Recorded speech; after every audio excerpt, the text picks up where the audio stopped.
Welcome back to Life with the Spectrum. I'm your host, Gina Cavalli, and one of the biggest things I find myself doing is trying really hard to teach Lyric how to be a self-advocate, to stand up for himself. And recently he's become really good at it. And the older he gets, I thought, maybe you have a teenager or a young adult who might be interested in being their own self-advocate or being part of an advocacy group. With me today, Eren Niederhoffer, the president of ASAA right here in Atlanta. Hi, Eren. How you doing? Hi, Gina. Thanks for having me. I'm honestly a little nervous. Oh, don't be nervous. I want to find out, what does ASAA stand for? So originally we were the Atlanta chapter of the Autism Self Advocacy Network. Okay. Which was based in Washington, D.C. However, they made a change in their organization where all the chapters were now to become independent. So we took a group poll in our organization to decide what we wanted to be. The former president at the time decided Autistic Self Advocacy Atlanta. I like that. And when this was in Washington, did y'all go to the Hill? Did you lobby on the floor for equal rights, better employment, better wages? I mean, what was that all about? Because if you're in Washington, I would imagine you were in the political arena. Our main branch, our original branch, was in Washington. We are all state-based chapters, or we were, until now we're independent. Though our members still do lobby at the state and local government, our members don't exactly go to D.C. Okay. How long has Autistic Self-Advocacy then been around in Atlanta? About 10 years. Our organization was if we're going by how the chapter was, it's been around for at least 10 years. However, we recently are on hiatus because we're trying to reorganize. Okay. So right now, the problem is between COVID and people's schedules, our members are currently trying to regroup and find a way around scheduling conflict. So when the members do meet, what do you all discuss? What do you work on? What we do is we meet at my apartment and we set up Zoom to discuss working on employment accommodation suggestions that can be taken to various workforce programs or to employers. We discuss specific resources or organizations to work with so that we can help with the policies, procedures, and infrastructure when it comes to putting special needs in the workforce. We discuss which schools we can try presenting at, to discuss accommodations for people on the spectrum, to help people understand what it's like being autistic or on the spectrum, and also how for people on the spectrum to get involved or seek resources. So our goal is to make life easier and more accomplishable for individuals on the spectrum itself. Well, I couldn't have said it better myself, Eren. I mean, this is a tremendous thing that you do, to know that you're willing to not only discuss what the needs are for employment, but then you'll actually go and sit down with the employer, right, on behalf of either an individual or individuals. The goal is to make it work for both sides. People on the spectrum are a fantastic addition to the workforce in terms of focus, workplace etiquette, and special interests.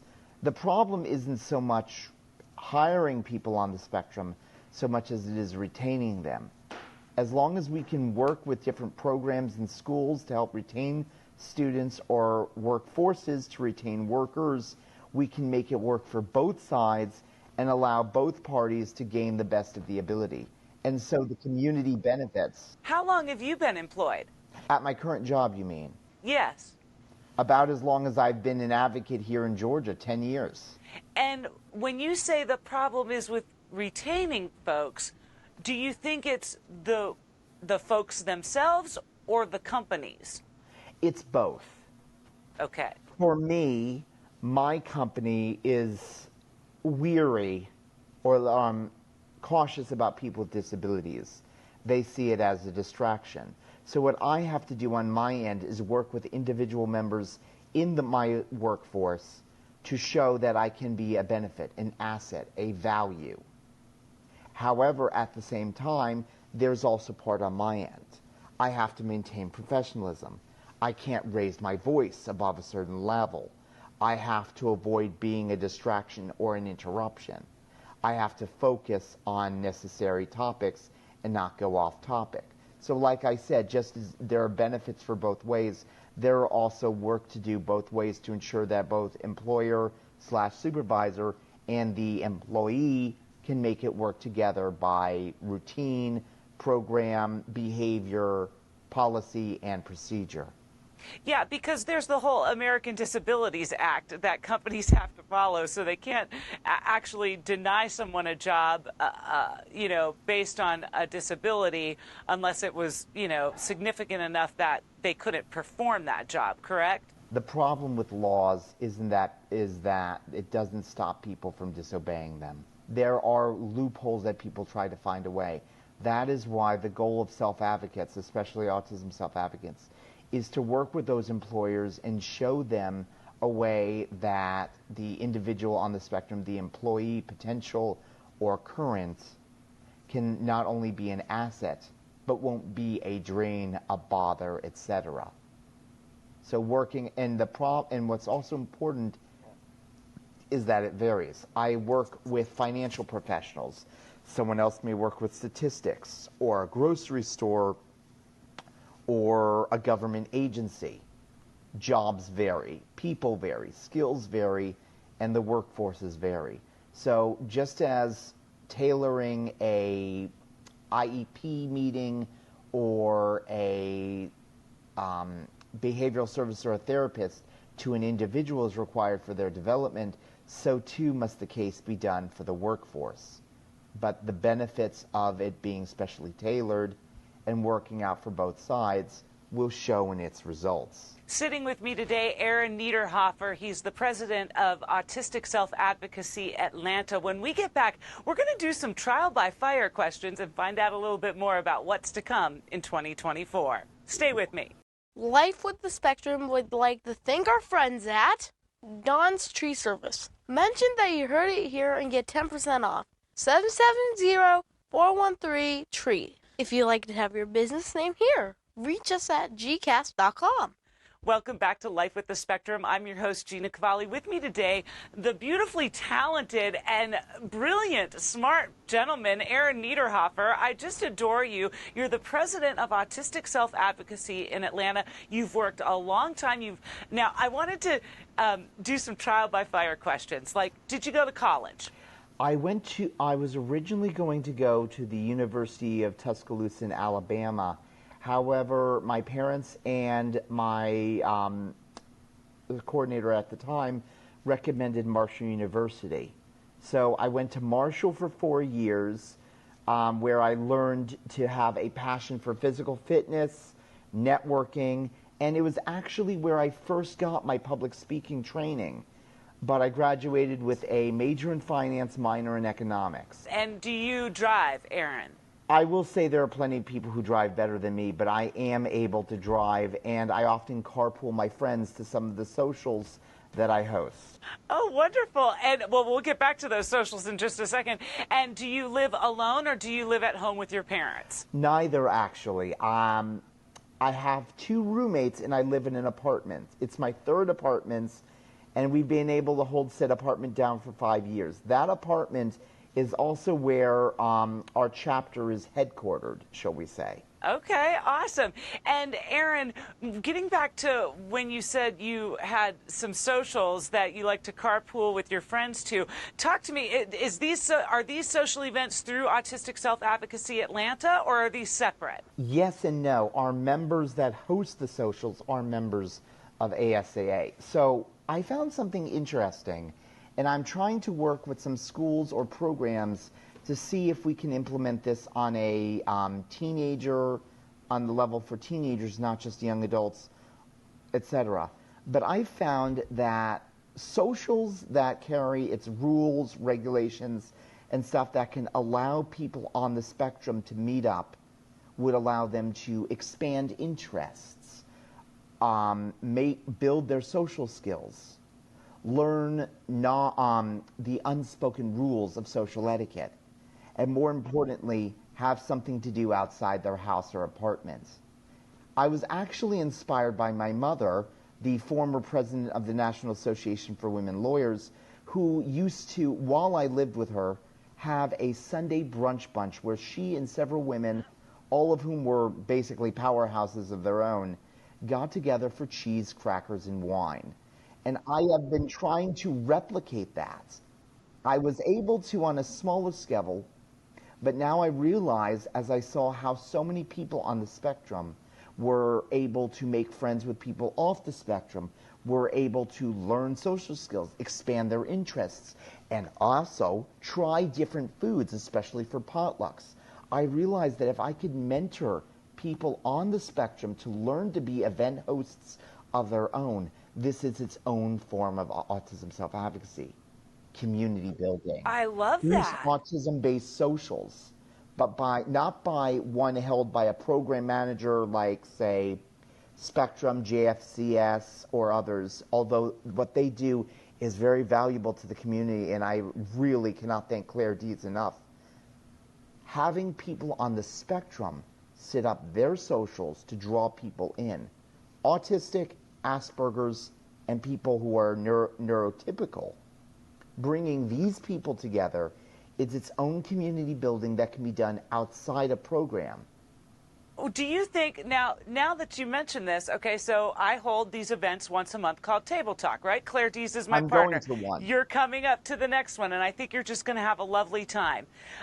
Do you think that, like, we should open this up to not just young adults on the spectrum, but you're talking about maybe even neurotypical adults that want a chance to maybe learn?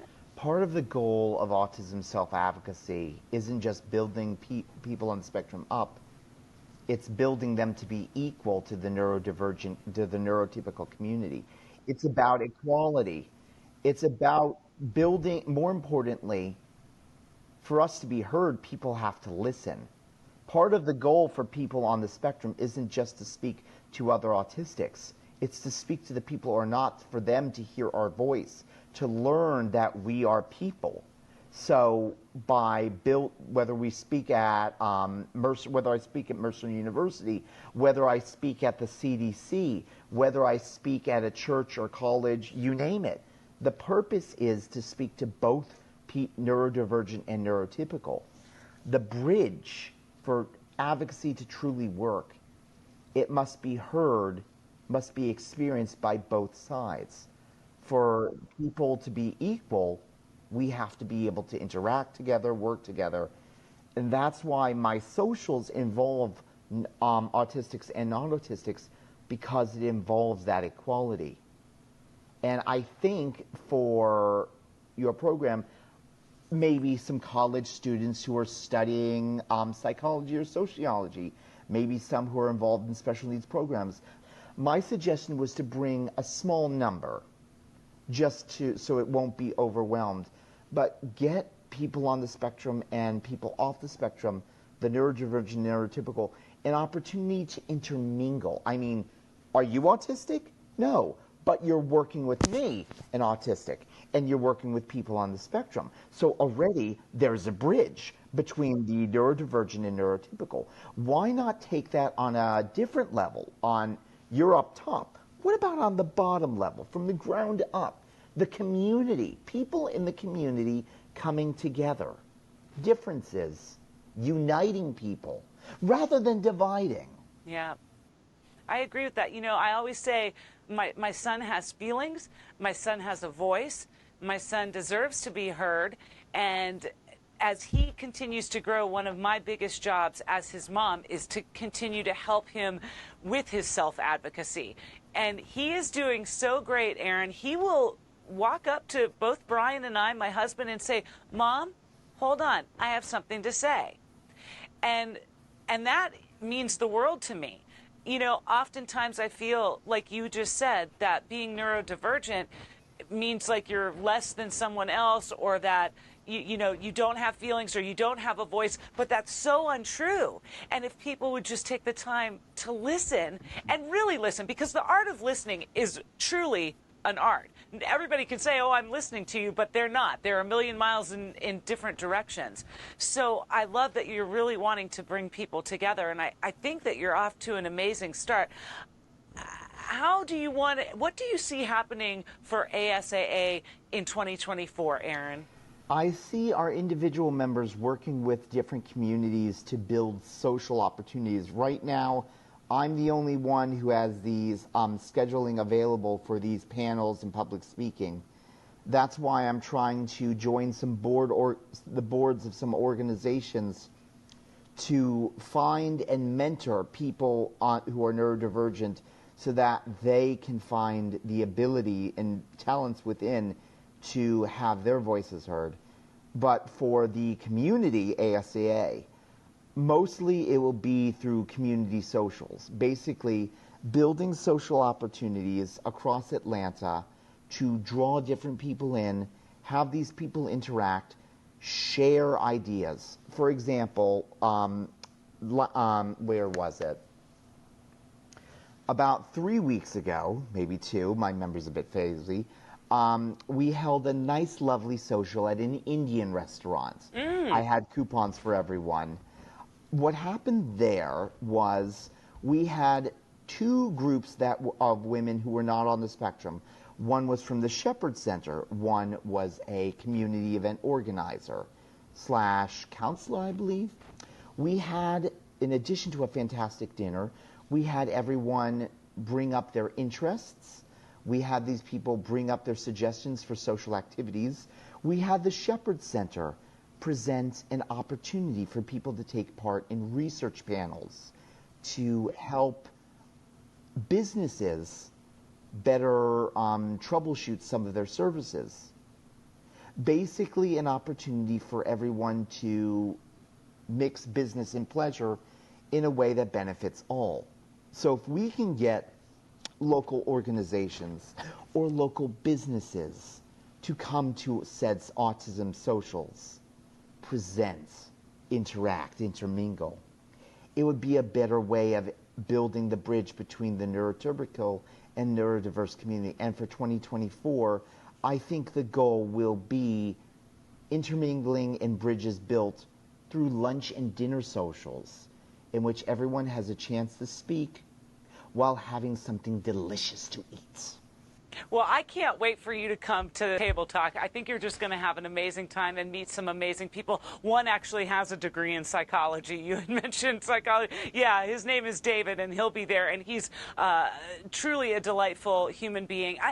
I think as we continue to move forward, Eren, and we continue to build that bridge between folks with disabilities and neurotypical people and folks without disabilities, it takes people like you to do just that. Here you are, you're highly educated, you have a job, you're living on your own, you've got everything. The world is your oyster, so to speak, right? I'm sharing that oyster with other people. Because you're sharing it with other people, and that helps build people up, right? I believe there's a saying in Hebrew where I'm Jewish. There's always room for one more, maybe 2 or 3 or 4. There's always space for another place around the Shabbat table. So come on over and come on down. There's plenty of joy to be spread all around. That's the motto in our family, and we just try that if we have joy, if we have opportunity, if we have a resource, it's not something to be held or used to promote one person or one group, but shared among many. To bring all together, everyone should benefit in happiness, and happiness to be shared. I am so happy that you came on the show today, Eren. Thank you so much. And I look forward to meeting you again in real life. Thank you so much, Eren Niederhoffer, for being on the show. What a true delight. I mean, a mensch you are, right? That's what my mother would say, I suppose. Sure, why not? Thanks again, Eren. I cannot thank you enough. If you are a young adult or you have a young adult who wants to learn more about being a self-advocate, make sure you find ASAA, immediately. You can find them on socials. Facebook, they're at ASAA Atlanta. And you can also reach out to Eren via his email. It's ERENKN715@gmail.com. You know, Eren was telling me off the record that he wanted to start a women's only social group too. So if you have a young daughter or you are a young lady on the spectrum who wants to start a self-advocacy group, I highly recommend reaching out to Eren. His email again, ERENKN715@gmail.com. Thank you so much for checking in to Life with the Spectrum week after week. It is our sole goal to meet and speak with interesting people that are making waves in the world of disabilities, specifically on the spectrum, here with the show. And I appreciate you liking and commenting and sharing and listening to the podcast wherever you grab your podcasts and commenting here below on YouTube. We appreciate you each and every week stopping back in to check out Life with the Spectrum. See ya.